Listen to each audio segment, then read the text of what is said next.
इसे जो है ये काम भी बहुत इम्पोर्टेंट है, हम इसको नज़रअंदाज नहीं कर सकते हैं। तो मस्जिद के ज़रिए हम लोगों तक कैसे खिदमत अंजाम देंगे, तो इसके लिए फ़र्स्ट प्रायोरिटीज़ में रखूँगा मस्जिदों में जो काम करने वाले इमाम, उनके बारे में हम ख्याल करना पड़ता है। पहले जो है इमाम के ख्याल कीजिए। देखिए, हम ये समझते हैं कि इमाम जो है बहुत सिंपल लाइफ जीना है, वो जो है इमाम साइकिल में ही जाना है, या इमाम जो है उनके लिए एक सिंगल बेडरूम रहा तो काफ़ी है करके हम समझते हैं। और यहाँ इससे भी सोचते हैं मस्जिद के आगे पीछे छोटा अगर कहीं मिल गया तो उनको हम दे देंगे करके हम सोच के जो है ऐसे जो है देने के बाद हमारे कमेटी वाले ये समझते हैं कि बहुत अच्छा काम कर लिए करके। मगर उनके अंदर इतना मुश्किल से वो लोग जीते हैं, क्योंकि उनके भी बहुत ख्वाहिशें रहते हैं उनके बच्चों को भी अच्छे पढ़ाना करके, और उनको बच्चे को पढ़ाने के टाइम में उनके अखराजात भी बहुत आता है। तो इंशाअल्लाह ताला हम ये समझना चाहिए, अगर आदमी फुल टाइम काम करेगा, अगर आदमी फुल टाइम यानी मस्जिद में पेमेंट देना या नहीं देना करके बहुत सारे लोग बहस करते हैं, क्या मस्जिद में जो आदमी लोग खिदमत करने के लिए क्या पैसा लेना या नहीं लेना। असल में लेने के लिए बहुत सारे फतावे हैं, मगर हम अगर ये सोचते हैं नहीं लेना करके, तो नहीं लेने वाले कैसे रहते हैं, सुबह के वक्त वो खुद आता है और चले जाता है, उससे कुछ भी मस्जिद से कुछ भी मतलब नहीं रहता है, और ज़ोहर पढ़ाता है और चले जाता है, उसको कुछ भी मस्जिद से मतलब नहीं रहता है। मगर जब एक आदमी सुबह से शाम तक मस्जिद के खिदमत के लिए रहता है और लोगों के लिए दर्स देने के लिए वो रहता है, तो उसके लिए जो है उसका वक्त जो है हम इस्तेमाल करने से उसको अच्छे तनख्वाह देना पड़ता है। तो अफसोस से ये बोलता हूँ मैं, इंडिया में बहुत सारी जगहों में आप ताज्जुब करेंगे, जैसे कि मुझे तो यहाँ से असम से बहुत सारे लोग आए थे, वहाँ 2000-3000 के धर्मा के लिए लोग काम करते हैं, यानी 2000-3000 के सैलरी के लिए मस्जिद में एक इमाम जो है काम करते हैं। बहुत मुश्किल से लोग जीते वहाँ पर। और यहाँ भी क्या है, हर मस्जिद में अच्छे तनख्वाह नहीं मिलता है। तो हम क्या करना, पहले जो है मस्जिद के इमाम को खुश रखेंगे इंशाल्लाह, ताकि वो अपने काम पर वो तवज्जो दे सकता है, अपने फैमिली के ऊपर वो टेंशन कम हो जाते हैं, और यहाँ वहाँ उसके माइंड जाने से हम रोक सकते हैं। और उसको अच्छे सैलरी मिलने से क्या होता है, वो जो है सुकून से काम कर सकता है। देखिए, अगर हम जो है उनके फैमिली के इश्यूज़ को हम नज़रअंदाज कर देते हैं, तो वो एक बहुत बड़ा नाइंसाफ़ी हो जाता, क्योंकि आज जो है एक छोटे छोटे दुकान में काम करने वाला भी 15,000, एक ड्राइवर, ऑटो ड्राइवर भी या मामूली ड्राइवर जो भी है 15-20 हज़ार कमा रहा है। और हम ये समझते कि 8,000-9,000 में एक इमामत करने के लिए किसी को बुलाएंगे, वो भी हाफिज़ुल कुरान, इतना मेहनत करता है, वो एक आलिम रहता है, इतना सालों से वो खिदमत करता है, वो जो है एक जुम्मे के लिए खुतबा देने के लिए इतना मेहनत करता है, तो उसके बारे में हम फिक्र करना ज़रूरी है। तो मैं क्या बोल रहा हूँ, अगर हम इनके ऊपर खर्च करेंगे, अल्लाह सुब्हानहू व तआला बरकत नाजिल करता है, अल्लाह सुब्हानहू व तआला अपने रहमत नाजिल करता है, और उसके वजह से हम जो है मोहल्ले के अंदर भी बहुत सारे चेंजेस आएंगे करके मेरा उम्मीद है, मैं आपके सामने रख रहा हूँ।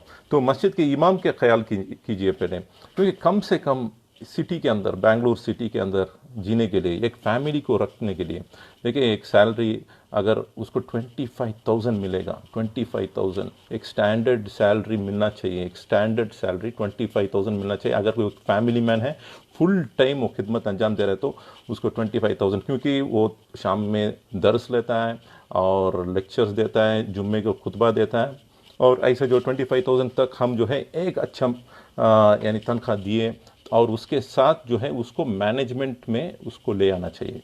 वो जो है मैनेजमेंट का काम करना पड़ता है, मस्जिद का मैनेजमेंट, मस्जिद के अंदर जितना भी एक्टिविटीज़ होता है उसका जो मैनेजमेंट, उसका जो रहनुमाई जो है वो रहना पड़ता है। जितना भी कमेटी मेंबर्स रहते हैं, वो जो है कमेटी मेंबर्स तक वो लोग अपॉइंट करने तक काम उनका है इम्पॉर्टेंट।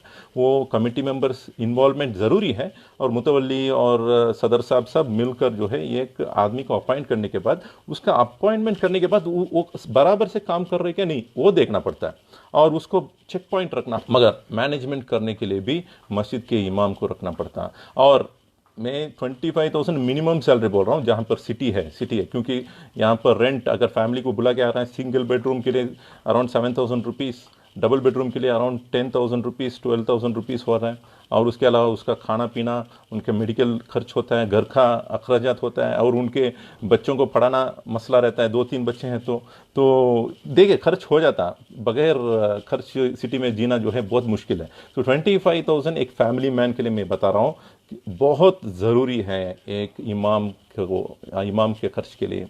मैं बहुत सारे इमाम से बात करता हूँ और ऐसे बात करने में मालूमात हासिल करता हूँ कि वो लोग अंदर से बहुत परेशानी हालत से हैं, मगर बाहर नहीं बोल सकते, बाहर नहीं बोलते भी। और कभी कभार वो खुश हो जाते हैं, कोई उनके बारे में कुछ सही बात कह दिया तो वो बहुत खुश हो जाते हैं। और अक्सर जो है बहुत सारे नेक बंदे ऐसे रहते हैं, वो अपने हाथों से जो है कभी कभार जाकर इमाम को थोड़ा हेल्प भी कर लेते हैं, मगर वो लोग बहुत परेशानी हालत में हैं।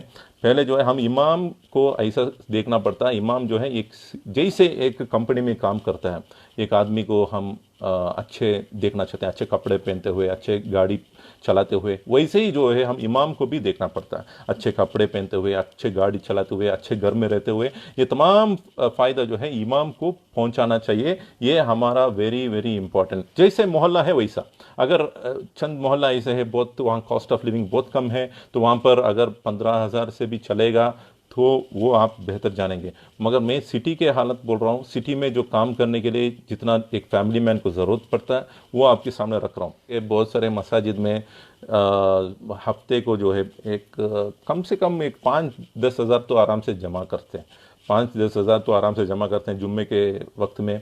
और लोग आते हैं जाते हैं और खिदमत अंजाम देते हैं, तो पैसा जो है जमा करना बहुत बड़ी बात नहीं है। तो अल्लाह से उम्मीद रखते हुए अगर हम काम करेंगे इंशाल्लाह बहुत काम हो जाएगा। तो अभी हमारा एक्टिविटीज़ क्या होना चाहिए, मस्जिद से क्या एक्टिविटीज़ होना चाहिए। मैं बहुत सारे आश्रम्स को विजिट किया हूँ, जैसे कि आर्ट ऑफ लिविंग जाकर हूँ, श्री श्री रविशंकर के आश्रम, और उसके अलावा इस्कॉन टेम्पल जाकर हूँ, कई बार जाकर हूँ इस्कॉन टेम्पल। और उसके अलावा बहुत सारे देवाओं को पहले जाकर हूँ देखने के लिए क्या हो रहा है, और चर्चेस को भी जाकर हूँ देख रहा हूँ वहाँ अंदर क्या क्या एक्टिविटीज़ होता है।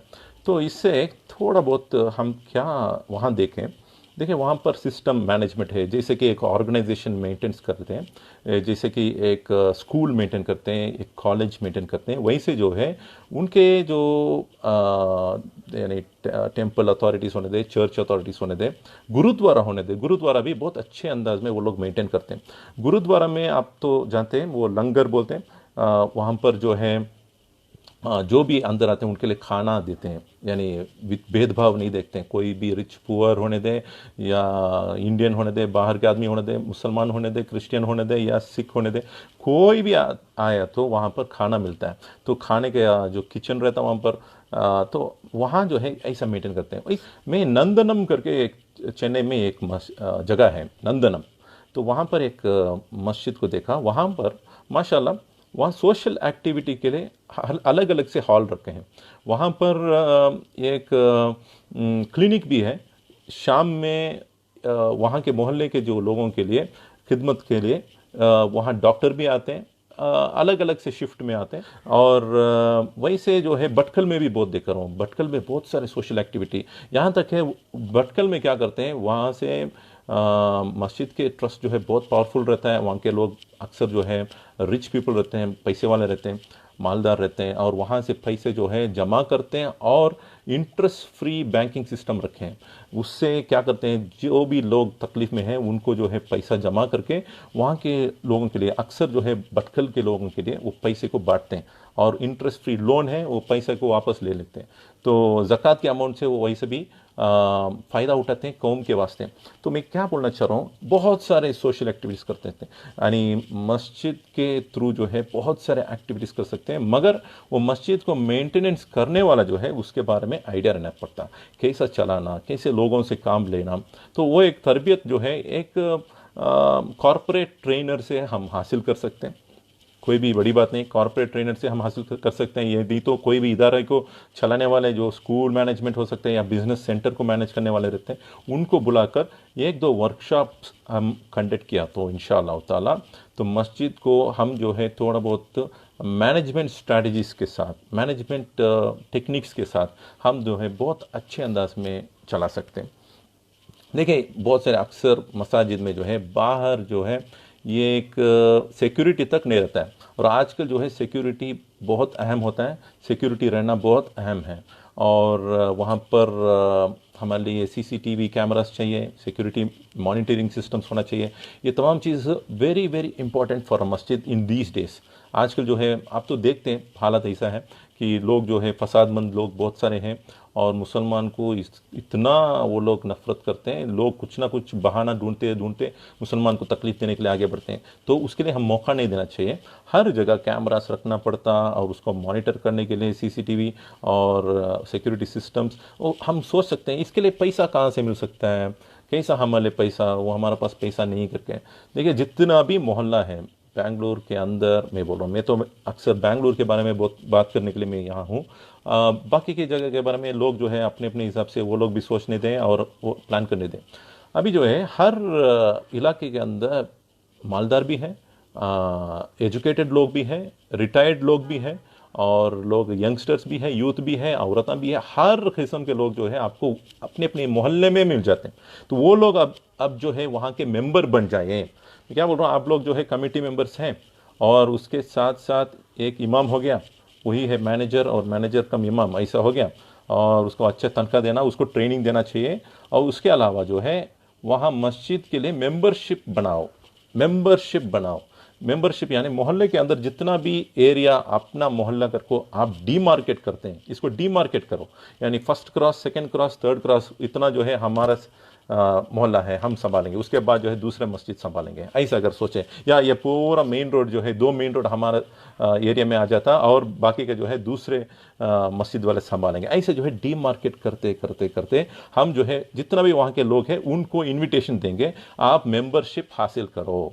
वो मेंबरशिप हासिल करने से क्या है, वो वहाँ के मेंबर बन जाते हैं और उनके डेटा पूरा जो है हम जो है रिकॉर्ड करके कंप्यूटर में फीड कर लेना, और उनसे जो है महीने के लिए एक अमाउंट हम लेंगे इंशाल्लाह ताला। महीने के लिए एक अमाउंट लेंगे, उसको एक बहुत स्ट्रीमलाइन करना पड़ता है। उसको इतना स्ट्रीमलाइन करो कि जैसे चंदा वसूल करने के लिए बाहर खड़ते हैं हर जुम्मे को पूछने से, उससे हटकर ये एक तरीका ऐसा होता है। वो लोग जो है इतना दिन जो है, यानी 10 दिन को एक बार, या हो सकता है या महीने को एक बार, या हफ्ते को एक बार जो है वो ऑनलाइन हमारे ट्रस्ट को भेजना और अपने अपने मेंबरशिप के हिसाब से वो अमाउंट को भेजना, और जो मालदार है वो पैसे देना।